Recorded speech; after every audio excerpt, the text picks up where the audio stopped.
Apresentando o vídeo o locutor Mauro Rodrigo. Fala pessoal, Mauro Rodrigo aqui de novo para mais um vídeo do nosso canal. E nesse vídeo nós vamos falar aqui algumas coisas sobre a Copa do Mundo, já que o Brasil foi desclassificado, não é?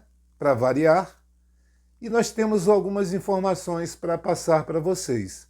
Quem será a campeã de 2026 dessa Copa do Mundo? Vocês vão assistir agora aí informações colhidas aqui pelo nosso canal, não é? Nas vozes do Casal 20, e depois eu volto para falar algumas bobagens. Assiste aí. Qual favorita para ganhar a Copa do Mundo 2026? As principais candidatas ao título da Copa do Mundo incluem a França, a Espanha e a Inglaterra. Essas seleções europeias lideram as projeções de supercomputadores e analistas esportivos. A atual campeã argentina também aparece forte na disputa. O Brasil chegou ao torneio com menos favoritismo nas estatísticas, figurando nas listas como um corredor por fora. Os favoritos segundo a estatística Espanha, apontada por muitos como a principal favorita, possui um estilo de jogo moderno e conta com uma geração técnica. França vem de finais recentes e tem um dos elencos mais profundos e letais do mundo. Inglaterra chega com um time muito forte e liderado por grandes estrelas internacionais. Argentina, atual campeã, defende seu título embalada pelo talento e experiência do seu elenco. O que você acha disso tudo, Mauro Rodrigo? Qual seleção será a campeã? Antes eu tenho que falar algumas coisas para vocês. Com relação às funções dentro do campo. Para mim, eu joguei bola, eu brinquei. Desde criança que eu gosto desse esporte. É um dos esportes que eu mais gosto. Artes marciais e futebol. São os esportes que eu gostava demais da conta. Até algumas coisas de atletismo, vôlei, basquete, handball. Algumas dessas aí eu joguei, né? Mas eu era bom mesmo em artes marciais e no futebol. A parte mais difícil, a função mais difícil no futebol para mim é goleiro. E eu vou explicar para vocês aqui. Eu já contei em alguns dos nossos vídeos que eu brincava na rua com os colegas, uma brincadeira que era balãozinho. Geralmente ficavam 2 na linha ou 3 na linha e um no gol. E esses 2 ou 3 que ficavam na linha tinham que manter a bola no alto, sem tocar no chão, não é? Dando toques e tentar fazer o gol. A brincadeira era essa. E revezava, é claro, não é? Às vezes esse que estava no gol ia para a linha também, não é? E ficava essa coisa. É tipo assim, se os da linha continuassem fazendo gol, aquele goleiro se lascava e tinha que ficar no gol. Era tipo 3 tentativas. Se nas 3 ficasse 3-0 para a linha ou 2-1 para a linha, o goleiro continuava. Então era como se fosse uma partida e o goleiro tinha que defender mais de 2 vezes para sair do gol e ir para a linha. Então acontece que eu fazia umas firulas, né? Eu fazia ponte, trocava de mão para defender, fazia umas defesas espetaculares, estão entendendo? E a galera que passava na rua parava para assistir e viram que eu fazia algumas coisas bonitas no gol, mas nunca foi a minha função. Eu jogava de meia esquerda, jogava também de ponta, nas 2 pontas, porque eu sou ambidestro, né?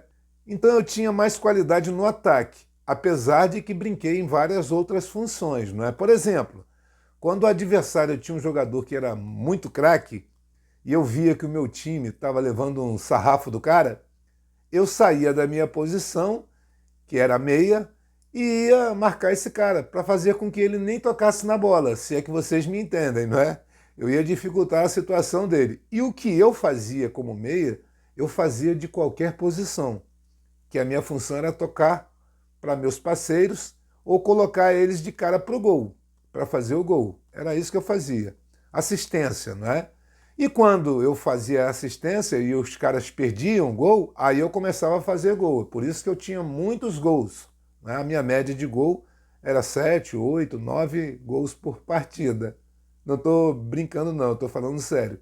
Gente, o gol é enorme, é muito grande. Para um cara perder um gol de cara pro gol, esse cara é ruim. É isso que eu tenho a dizer para vocês. Por que eu estou dizendo isso? Parabéns à seleção da Noruega, porque é uma seleção assim meio desconhecida no futebol, não é? Ela não é uma das melhores seleções. Demonstrou muita raça. O goleiro deles fez milagre, porque é isso que eu tenho a dizer. Você dentro do gol, lembra que eu falei que eu brincava na rua? Então, aconteceu, eu vou contar a história de novo para vocês aqui.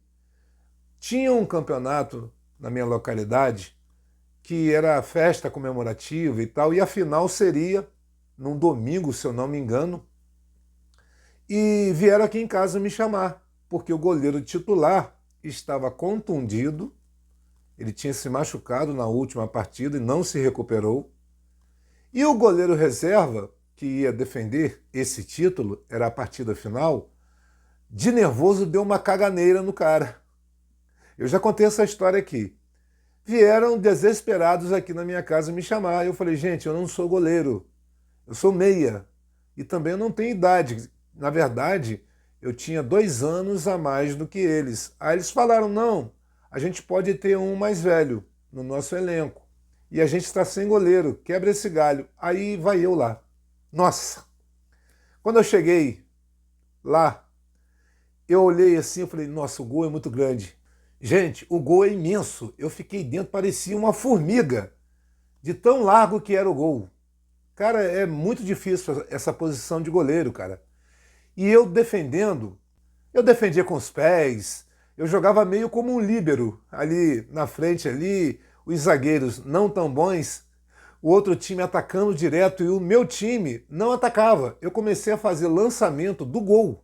Eu comecei a jogar como um meia do gol, tentando colocar os caras do meu time de cara pro gol, porque o time era uma bagunça, era horrível, parecia a seleção brasileira atual, uma bagunça, é um apanhado de jogadores. A Noruega jogou como um time, a seleção jogou como um misto. Estão entendendo a diferença? É por isso que eu parei de fazer live. No primeiro jogo eu fiz a live aqui do primeiro jogo contra o Marrocos, né? Que eu não gostei do time do Brasil, e nos outros 2 jogos eu assisti, não gostei. A única coisa que salvou para mim foi o Vini Júnior. Para mim foi a única coisa que salvou nessa seleção. Tivemos outros jogadores que fizeram algumas coisas legais, mas foi complicado. Esse técnico é um bom técnico para time de futebol, para seleção. O técnico para a seleção não pode ser cabeça dura, e ele é cabeça dura. Ele insiste com alguns jogadores que, a meu ver, não deveriam nem ter sido convocados. Eu vou ser sincero para vocês. E voltando à história do campeonato que eu ganhei como goleiro, fomos para os pênaltis. E pênalti, do meu ponto de vista, é sorte, é loteria. Pro goleiro, pro atacante não. Pro atacante é facilidade. Para quem vai bater o pênalti, é facilidade, porque o gol é enorme. E eu vou dizer para vocês, eu batendo pênalti, eu nunca perdi um pênalti na minha vida. E se eu bater, pode colocar os 2 melhores goleiros do mundo, porque eu vou fazer o gol. Estão entendendo? Eu vou dar meu jeito, eu vou fazer o gol. Porque é muito grande o gol, gente. É muito grande. 2 goleiros até um ia atrapalhar o outro, ia ficar mais fácil ainda. Mas é muito grande o gol, é muito grande. O goleiro, ele estuda os batedores, que eu imagino que foi o que foi feito. Esse goleiro da Noruega, ele estudou os batedores. E o batedor, ele tem que ser maluco. Ele não pode ser aquele cara que bate sempre da mesma forma. Ele tem que mudar as suas batidas. Você pode bater rasteiro dos lados, né, nos cantos. Você pode bater no meio, né, tanto de um lado quanto do outro, ou no ângulo, que tem essas três possibilidades no canto. Ou você pode bater no meio. É aquele tipo de jogador que tem frieza, que espera o goleiro pular. Não é? O goleiro pula, você vai e bate no meio. Pode ser também embaixo, no meio ou em cima. E você pode fazer o gol. Mas você não pode ser aquele jogador que bate os seus pênaltis sempre da mesma forma, porque você vai acabar perdendo, porque o goleiro ele vai conseguir pegar, se ele estudou o modo de você bater. Nesse campeonato que eu ganhei, que fui eu que ganhei mesmo, por quê? Eu defendi 3 pênaltis. Teve jogador do meu time que perdeu o pênalti também. E ficou até para finalizar o último pênalti, quem iria bater seria eu. Fiz um golaço, o goleiro pulou de outro lado e eu toquei no outro canto. É basicamente isso. Eu na frente do goleiro era saco. Era 100% garantido de eu fazer o gol. Eu de frente. Agora, quando tinha zagueiro, tinha outros jogadores, aí fechava o ângulo para mim e tal. Aí eu tinha que colocar o meu parceiro ali com mais possibilidade de fazer o gol, mais limpo para o parceiro, né? Então era assim que eu fazia, eu colocava os caras de cara pro gol. Mas quando estava aberto para mim, meu amigo, era para dentro. Eu mandava um limão para dentro do gol. Quero ver pegar. Pega, vai lá, pega no fundo da rede. Antes não. Então é isso que eu estou dizendo. É muito mais fácil fazer gol do que defender gol, seja em pênalti ou durante a partida normal. Eu acho muito grande o gol. E os goleiros são heróis, não é? Aqueles que têm um reflexo bom, que têm aquela envergadura boa, que conseguem se esticar, têm agilidade, não é? Rapidez, velocidade, para impedir que o adversário faça gol. É muito mais fácil para o atacante, o jogador de linha, fazer o gol do que para o goleiro defender. É isso que eu estou dizendo. O Ancelotti, ele é técnico de time, assim como tem jogadores que são jogadores de time. Mas tem uma explicação no caso dos jogadores. A explicação é que você precisa, a maioria dos jogadores craques, eles precisam de uma coisa chamada de entrosamento. Se o time não estiver entrosado, lascou. Lascou com farofa. Tem que ter o entrosamento. E isso acontece de qual forma? Quando o técnico da seleção seleciona os 11 principais jogadores que são os melhores em suas posições. É assim que um técnico de seleção tem que pensar. Ele escolhe os 11 melhores de cada posição e mantém esses 11 durante esses campeonatos que tem sul-americanos, não é? Que são preparatórios para as Copas que vão ter. Então, esses 3 campeonatos antes da Copa, você tem que ter um time base, que são formados pelos 11 melhores jogadores em suas posições.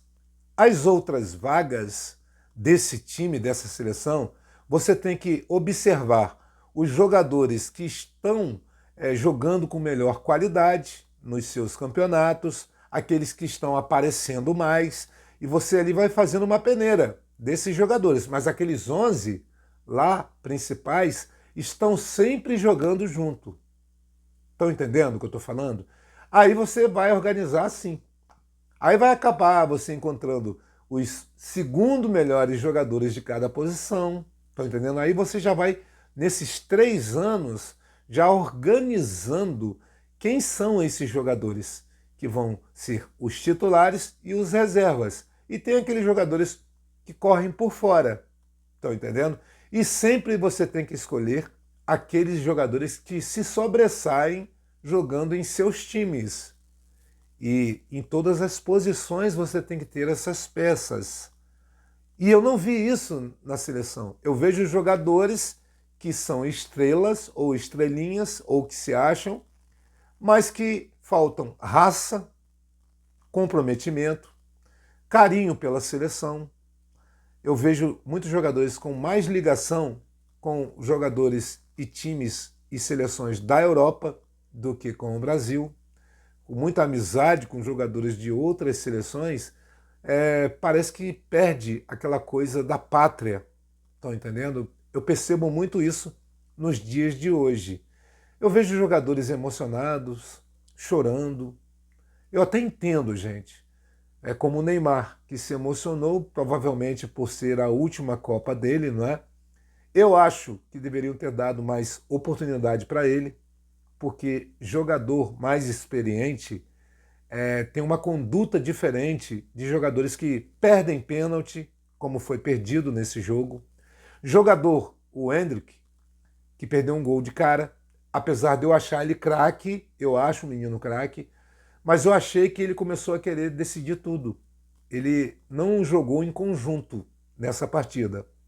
Eu achei que ele queria decidir a partida para mostrar que ele tem futebol. A gente sabe que ele tem futebol. Quem não sabe é o técnico, Ancelotti. Não é?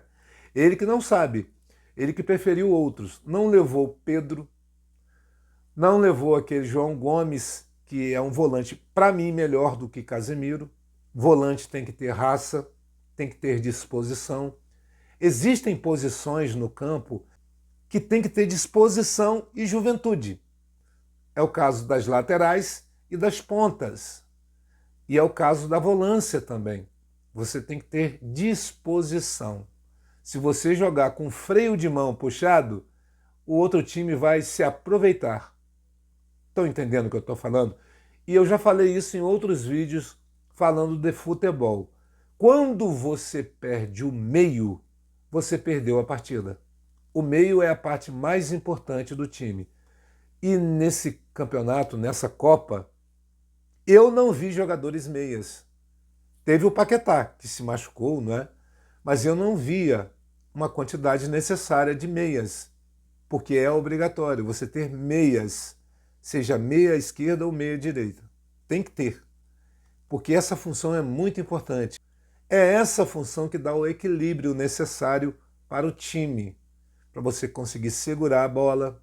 Estão entendendo? O Paquetá segurava a bola, o jogo ficou muito assim, controlável pelo outro lado. Tanto que a Noruega dominou a posse de bola nessa partida, porque a gente não tinha jogadores que seguravam ou sabiam segurar a bola com os pés, não é com as mãos não, tá, gente? E o goleiro também eu não simpatizo muito, não. Vou ser bem sincero, existem outros goleiros que eu acho que seriam melhores se fossem convocados. É claro que nós tivemos azar também. O lateral direito, Wesley, que era o titular, se contundiu. Isso é azar. Acontece de ter azar também, não é? Isso é do futebol. Mas como eu disse, eu sei que o contrato desse técnico foi renovado até 2030. Eu não sei se o Brasil terá mais oportunidade de se igualar às principais seleções aí do mundo. Eu acho que não. Porque o nosso futebol sempre foi feito, a essência era de craques, não é? De jogadores que se sobressaíam. E hoje em dia, muitos jogadores que se sobressaem, os técnicos da seleção brasileira, eles têm uma rincha com esses jogadores e às vezes não querem levar ou às vezes não levam, que é o caso do Pedro, que na posição dele, jogador brasileiro, ele é o melhor. Na posição dele, centroavante, ele é o melhor. Eu estou afirmando isso aqui para vocês. Pode ser que alguém discorde. Eu sou melhor que os outros todos, e nem centroavante eu sou. Mas se me colocar ali de frente para o gol, meu amigo, o goleiro está lascado com farofa, porque eu vou fazer o gol. Pode ser quem for o goleiro. Pode botar aí, qualquer um, que eu vou fazer o gol. E esses caras perdem muito gol. E o atacante ele não pode perder gol. Ele tem que fazer gol, porque essa é a função dele. Assim como eu reclamo de um zagueiro que não consegue impedir gols, eu reclamo de atacantes que não conseguem fazer gols. A jogada é a mesma situação. É isso que eu estou dizendo. E sobre quem vai ganhar a Copa? Bom, pode ser a Argentina, porque a FIFA tem tesão no Messi. Pode ser Portugal, porque a FIFA também tem um certo carinho emocional com o meu primo Cristiano Ronaldo dos Santos, que tem o mesmo sobrenome que eu, né? Santos. É meu parente. Eu também torço para que Portugal consiga passar aí das oitavas e que seja campeã. Eu estou na torcida aí ou por Portugal ou pela Noruega, que eu sei que não vai ganhar, mas estou na torcida. Mas pode ser a Argentina também. O Messi, ele é um bom jogador, é isso que eu tenho a dizer.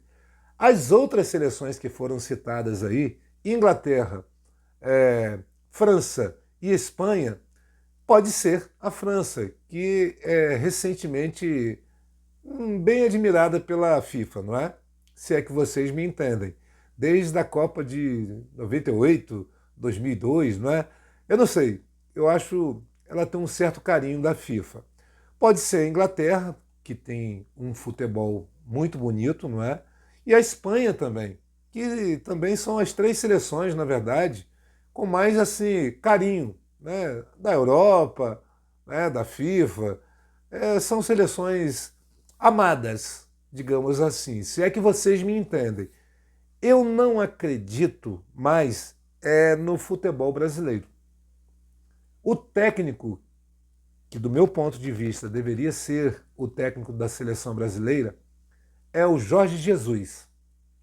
Porque ele conseguiu, naquela época de 2019, no Flamengo, com poucos jogadores que eram craques, e a maioria não, conseguiu fazer um futebol que eu só havia visto o Flamengo da década de 80.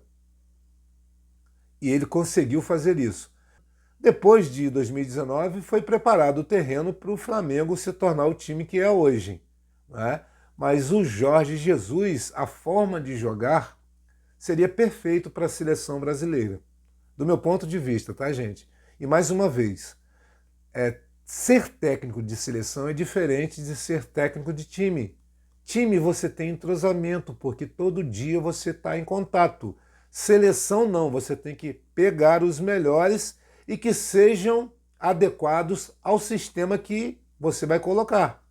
E o sistema de jogo não pode ser aquele sistema que você mais gosta. Você, como técnico, tem que ser o sistema que mais os jogadores que você tem em mãos, que são os melhores naquelas posições, sejam mais adequados, se encaixe melhor. Então o técnico da seleção, ele tem que fazer assim, porque ele não tem tempo para entrosar os jogadores.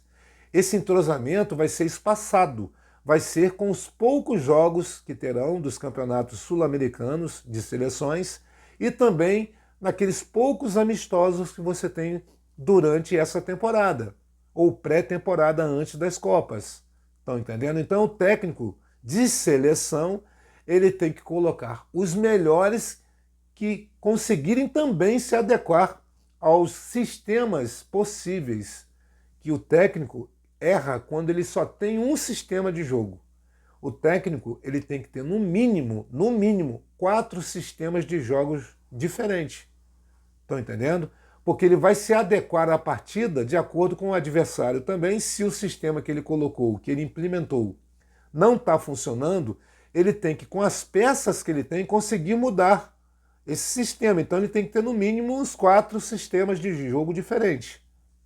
E eu não vi isso na seleção brasileira. Eu vi um misto de jogadores que foram aglomerados, que foram selecionados, que jogam como bagunça. Improvisado. Não foi time. Não jogaram como time, como o time da Noruega fez. A seleção jogou como time. Estão entendendo, né? Assim como a França vem fazendo, jogando como um time, a Inglaterra vem jogando como um time, a Argentina vem jogando como um time. Eles sabem da capacidade do Messi e eles jogam nele, eles confiam nele. Jogam como um time, jogam para aquele cara que é considerado o melhor do time. Outras seleções fazem isso, Espanha, estão entendendo? Eles jogam como time. A seleção que não joga como time é desclassificada, como foi a nossa. Foi um apanhado de jogadores e já arrumaram as suas malas. É dessa forma. E não tenho o que falar. O que eu sei é que tinha muitos torcedores brasileiros, por causa de política, secando o Neymar, torcendo contra a seleção brasileira. Vários torcedores torcendo contra a seleção porque tinham jogadores do Flamengo. Eu não entendi isso, porque seleção brasileira é isso. Às vezes você tem mais base de times brasileiros, como foram várias Copas que o Santos ou que o Botafogo foram bases das seleções de várias épocas. Foi assim. Agora é menos, porque a maioria dos jogadores aumentou o número possíveis de jogadores estrangeiros lá na Europa. Tem muitos jogadores brasileiros que vão jogar para lá e ficam um pouco ligados a clubes brasileiros. O brasileiro é um povo muito estranho.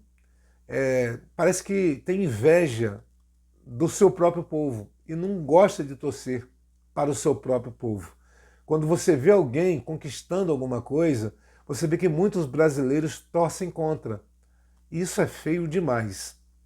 Mas eu não sou brasileiro, nem humano. Eu sou kryptoniano, eu sou de Krypton. E eu não concordo com essas idiotices. Seja quem for a campeã dessa Copa, eu nem sei se eu vou assistir. Porque antigamente eu assistia vários jogos das Copas, mesmo de outras seleções. Dessa vez, eu tão desanimado com a nossa seleção, porque eu não gosto de assistir futebol para sentir raiva. Eu gosto de assistir futebol para sentir prazer. Em ver jogadas bem feitas, o time jogando bem, não significa que você jogando bem sempre vai ganhar. Mas você pode perder com honra, perder jogando bem. É porque a outra seleção jogou melhor. Agora, quando a outra seleção nem é tão boa assim, e mesmo assim joga melhor que a sua seleção, que era considerada uma das melhores do mundo, isso traz um desânimo.